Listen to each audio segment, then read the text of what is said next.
Mulai dari hidup kita dulu, kita belajar menghargai sesama. Mulai dari hidup kita dulu, kita belajar menghargai keluarga. Maka saudaraku yang kasih dalam Tuhan, di sekitar kita, kita rasakan suasana sorga itu. Haleluya. Nah, dalam program ini kita sedang membahas Filemon pasal 1. Filemon pasal 1 mulai dari ayat yang ke-8 sampai ayat yang ke-16. Jadi surat Paulus kepada Filemon ini memang hanya satu pasal. Jadi Filemon pasal 1 ayat yang ke-8 sampai ayat yang ke-16. Demikian firman Tuhan. Karena itu, sekalipun di dalam Kristus aku mempunyai kebebasan penuh untuk memerintahkan kepadamu apa yang harus kau lakukan, tetapi mengingat kasihmu itu lebih baik aku memintanya daripadamu. Aku Paulus yang sudah menjadi tua, lagi pula sekarang dipenjarakan karena Kristus Yesus, mengajukan permintaan kepadamu mengenai anakku yang kudapat selagi aku dalam penjara, yakni Onesimus. Dahulu memang dia tidak berguna bagimu, tetapi sekarang sangat berguna baik bagimu maupun bagiku. Dia kusuruh kembali kepadamu, dia yaitu buah hatiku. Sebenarnya aku mau menahan dia di sini sebagai gantimu untuk melayani aku selama aku dipenjarakan karena Injil. Tetapi tanpa persetujuanmu aku tidak mau berbuat sesuatu. Supaya yang baik itu jangan kau lakukan seolah-olah dengan paksa, melainkan dengan sukarela. Sebab mungkin karena itulah dia dipisahkan sejenak daripadamu, supaya engkau dapat menerimanya untuk selama-lamanya.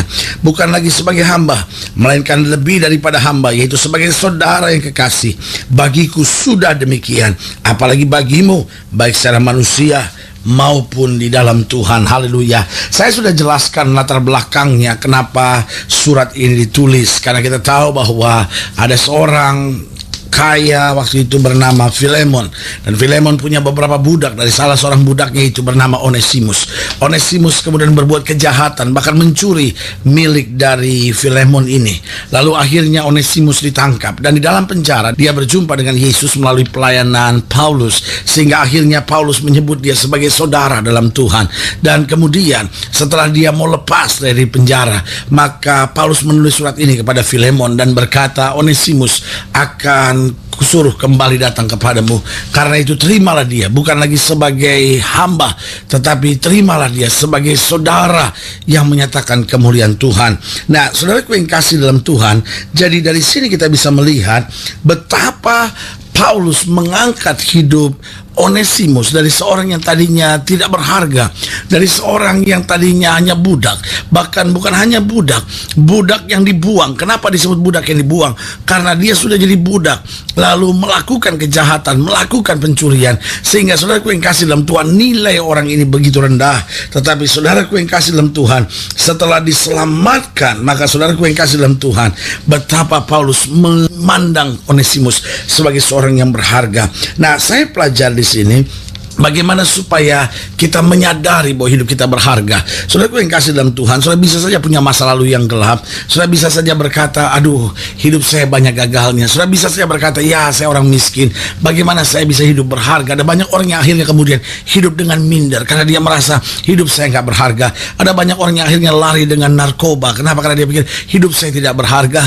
Ada banyak orang yang akhirnya kemudian jadi pelacur, menjual diri. Kenapa? Karena dia berkata, ya, hidup saya juga udah terlanjur kotor, hidup saya juga sudah tidak berharga, lebih baik saya cari uang sebanyak-banyaknya dengan tubuh saya ini. Saudaraku yang kasih dalam Tuhan, ini yang saya sebut kebodohan. Kenapa? Karena sudah tertipu oleh setan. Setan mau mengingatkan saudara bahwa hidupmu tidak berharga, supaya dia dapat rampas dan hancurkan hidup saudara. Tapi sebagai hamba Allah, saya mau ingatkan, engkau adalah orang-orang yang berharga. Engkau adalah orang-orang yang berharga, karena bagimu Yesus mau mati dan curahkan darahnya. Nah, pertanyaannya, bagaimana kita menikmati hidup yang berharga? Yang pertama, saya pelajari bahwa hidup kita berharga jika kita meninggalkan dosa. Hidup kita akan berharga jika kita meninggalkan dosa. Alkitab berkata setiap manusia telah berdosa dan hilang kemuliaan Allah. Berarti dosa membuat manusia merasa tidak berharga. Nah, pertanyaannya sederhana, bagaimana kalau saya mau bertobat? Saudaraku yang kasih dalam Tuhan, waktu kita bertobat, maka kita diangkatnya, kita dipulihkannya, kita akan dijadikan serupa segambaran dengan anaknya itu Yesus Kristus Tuhan. Berarti saudaraku yang kasih dalam Tuhan, Alkitab bilang walaupun dosamu merah seperti kermisi akan diputihkan putih seperti salju. Jadi persoalannya bukan berapa banyak dosa kita, persoalannya adakah kita mau meninggalkan dosa kita. Jadi yang pertama, sekali lagi saya ulangi, hidup kita berharga jika kita meninggalkan dosa. Yang kedua, saya pelajari bahwa hidup kita berharga jika kita hidup dalam kasih. Saudaraku yang kasih dalam Tuhan, seringkali hidup kita menjadi batu sandungan. Hidup kita justru menjadi sumber kekecewaan dan kebencian orang. Kenapa? Karena kita hidup dalam kekerasan, kita hidup dalam kekasaran, kita hidup dengan bentakan dan makian, sehingga akhirnya orang memandang rendah engkau. Anak-anakmu kecewa punya ayah seperti engkau. Anak-anakmu sakit hati, dendam, punya ibu seperti engkau, yang hanya bisa berteriak memaki seenaknya tanpa memperhatikan kata-katamu ketika engkau sedang marah terhadap anak-anakmu.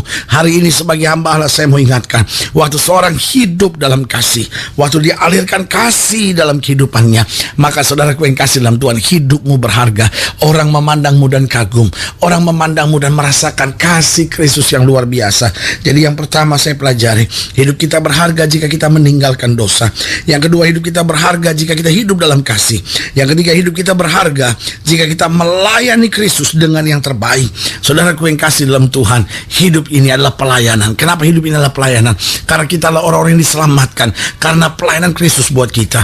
Alkitab berkata anak manusia datang bukan untuk dilayani, tapi anak manusia datang untuk melayani. Berarti dari sini jelas bahwa Kristus adalah Tuhan yang melayani. Bahkan Yesus berkata begini, Bapakku masih bekerja sampai sekarang, karena itu aku bekerja juga. Bahkan Yesus berkata, bekerjalah selagi siang. Nah, tapi pertanyaannya, waktu kita melayani Tuhan, apakah itu berarti sekedar melayani Tuhan? Jawab saya tidak, karena melayani Tuhan harus memberi yang terbaik buat Tuhan. Jadi yang pertama, hidup kita berharga jika kita meninggalkan dosa. Yang kedua, hidup kita berharga jika kita hidup dalam kasih. Yang ketiga, hidup kita berharga jika kita melayani Kristus dengan yang terbaik. Dan yang keempat, yang terakhir, hidup kita berharga jika kita mau berkorban untuk orang lain. Dunia sudah terlampau banyak orang-orang egois yang coba menguasai dunia ini dengan keegoisannya. Tetapi saudaraku yang kasih dalam Tuhan, Alkitab mengajarkan kepada kita, biarlah kita menjadi orang-orang yang mau berkorban untuk orang lain. Alkitab berkata, mungkin ada banyak orang yang mau mati buat orang yang baik, tetapi tidak ada yang mau mati buat orang berdosa. Tapi Yesus mati buat kita ketika kita masih berdosa, ditebusnya kita, karena dia mau berkorban bagi kita, supaya kita dapat diangkat menjadi anak-anak Allah yang berjalan dalam kemuliaannya. Haleluya. Saudaraku yang kasih dalam Tuhan, sadarilah bahwa oleh darah Yesus hidup kita berharga. Dan itu juga berarti kita harus menghargai sesama, sehingga lewat hidup kita kasih anugerah Kristus boleh mengalir bagi sesama. Haleluya.